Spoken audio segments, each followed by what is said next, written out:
Menim söydim söyülmedik şu ani, menden başka bağıtlı barın bilmedim.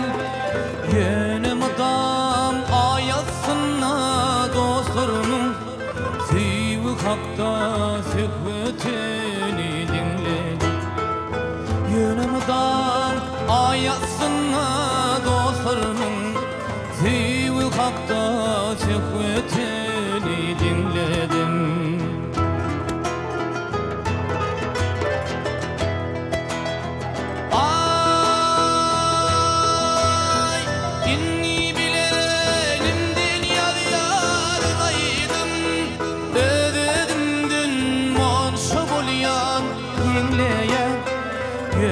Sehralara çıkamda yine Düzven düzün aydınını dinleyen.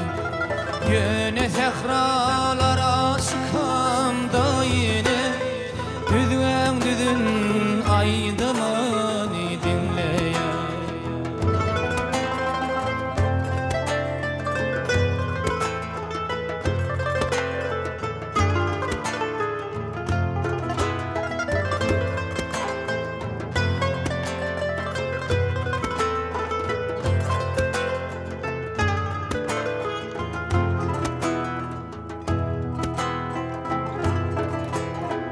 Menim bağıtlı bollum yaltı dünyada, menden başka bağıtlı barın bilmedim. Yönü ot başına dünyani unudun, bağıtlıların söhbetini dinledim. Yönü ot başına dünyani unudun, bağıtlıların söhbetini dinledim. Ay, yok men bunu bilgiçli dedim mi? Adamlara kulağı asman bilmedim. Beginnim kıynanım söydim kavanım, ilmi dama özveleri dinledim.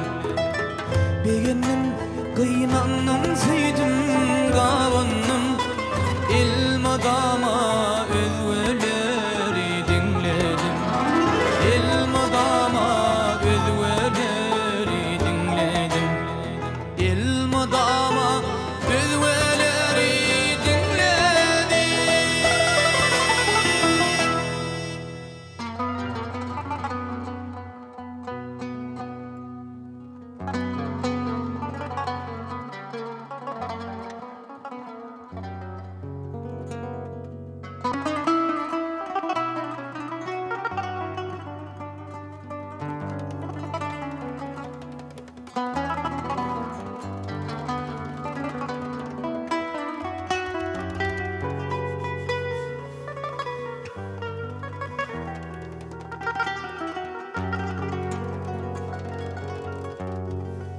Aşk mevjurdu düştüm deli ummana, yar menin başıma zıla eyledin. Gönlüm coşup ömrüm verdim sen yara, sen yara, sen yara. Kirpiklerim sana zıla eyledin. Gönlüm coşup ömrüm verdim sen yara, sen yara, sen yara. Kirpiklerim sana zıla eyledin. Sermez bulup yarım canlı şişminden, kanıp verdin asma sarı uçtum ben. Dünya dolu yarım güzel keşfinden, keşfinden, keşfinden. Aşka salıp beni feda eyledin. Dünya dolu yarım güzel keşfinden,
aşa olsunny, daşan yürek kara dağdy olsunny. Ucağımda nerede diller olsunny, olsunny, olsunny. Aklımdan huşumdan jada eyledi. Ucağımda